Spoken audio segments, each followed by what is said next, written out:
Halo, ketemu lagi dengan Mr. Ferry. Hari ini Mr. akan merangkumkan atau mereview apa yang sudah kita pelajari di bab sudut ini ya. Yang pertama adalah tentang apa itu sudut.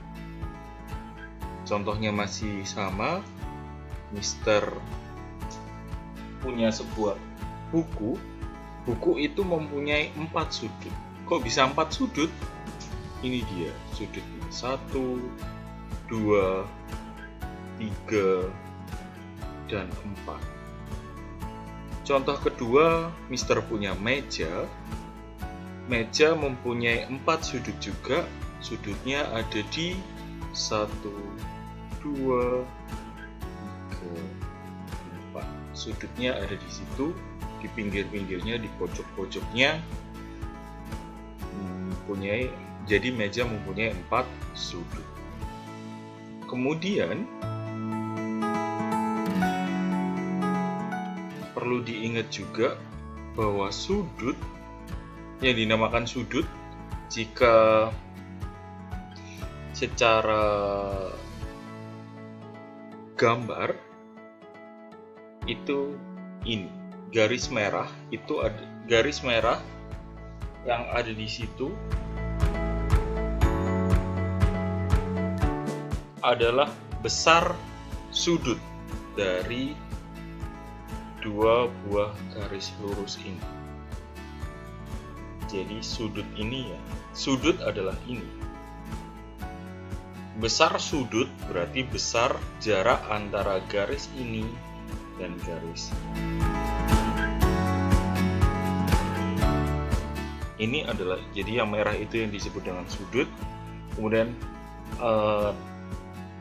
titiknya, titik pertemuan antara garis yang tegak dan garis yang tidur ini adalah namanya titik sudut, pertemuan dari 2 garis disebut titik sudut. Kemudian ada macam-macam sudut yang harus kalian ketahui, yaitu sudut siku-siku, bentuknya seperti itu, sudut lurus, sudut tumpul, dan sudut lancip. Sudut siku-siku itu apa? Sudut siku-siku adalah sudut yang besarnya 90 derajat. Sudut lurus adalah sudut yang besarnya 180 derajat. Kenapa dinamai sudut lurus? Karena ini membentuk garis lurus ya. Ini sebenarnya ada 2 garis, kemudian ketemu di salah satu titik, tapi mereka ternyata membentuk satu garis lurus. Jika 2 garis digabungkan menjadi 1 garis lurus disebut sudut lurus. Besarnya 180 derajat. Kemudian sudut tumpul, sudut yang besarnya antara 90 dan 180, berarti lebih dari sudut siku-siku tapi kurang dari sudut lurus. Kemudian sudut lancip adalah sudut yang kurang dari sudut siku-siku atau antara 0 hingga 90 derajat. Kemarin kita juga belajar tentang bagaimana cara menamai sudut. Menamai sudut, jika ada sebuah sudut seperti ini contohnya, kemudian ini titik K, titik L, dan titik M, maka sudut ini akan dinamai KLM. Yang patut diperhatikan dalam penamaan sudut adalah nama titik yang ada di tengah itu menjadi huruf tengah dari nama sudut tersebut. Maka sudut ini disebut sudut KLM karena L-nya ada di tengah. Maka ini juga L-nya ada di tengah. Kemudian kenapa K duluan bukan M duluan? Karena dalam urutan huruf K lebih dulu dibanding M. Maka pembacanya KLM bukan MLK. Gitu ya. Kemudian bagaimana cara mengukur sebuah sudut? Mister punya sudut, digunakan busur, Mister punya busur.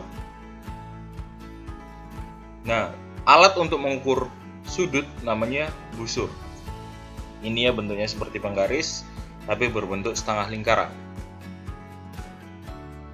Cara menggunakannya, kita paskan dulu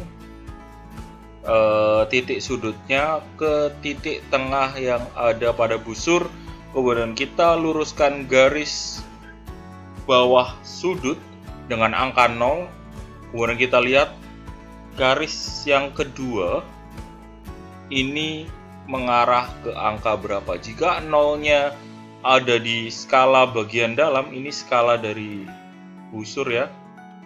Ini skala dari busur, skala bagian dalam, dan skala bagian luar. Jika 0-nya ada di dalam, kalian menggunakan skala bagian dalam, maka ini di garis kedua kalian juga menggunakan skala bagian dalam. Berarti sudut ini adalah sudut sebesar 70 derajat besarnya.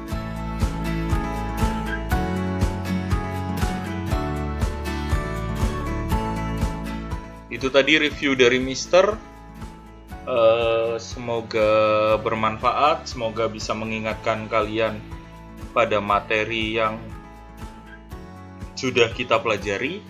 Untuk PAT-nya, untuk PAS-nya nanti tidak jauh-jauh tentang ini. Semoga kalian bisa mengerjakan dengan baik. Terima kasih. God bless you.